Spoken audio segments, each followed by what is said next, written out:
Welcome back to our channel. ఈరోజు పచ్చిమిర్చి harvest చేసుకుందాం. చాలా ఉన్నాయి.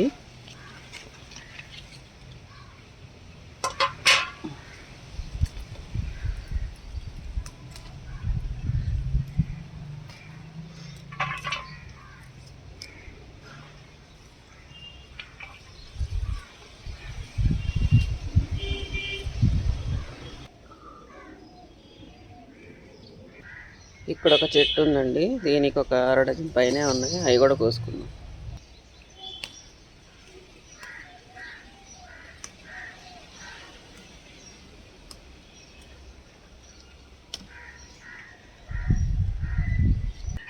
ఇది అండి ఈరోజు హార్వెస్ట్. మిర్చి అయితే 1/2 కేజీ ఇచ్చింది. కాకరకాయలు కూడా ముందే కోసేసాం పండిపోతుంది అని. చిట్టి కాకరకాయ. నచ్చితే లైక్ చేయండి, షేర్ చేయండి, సబ్స్క్రైబ్ చేసుకోండి మా ఛానల్ని.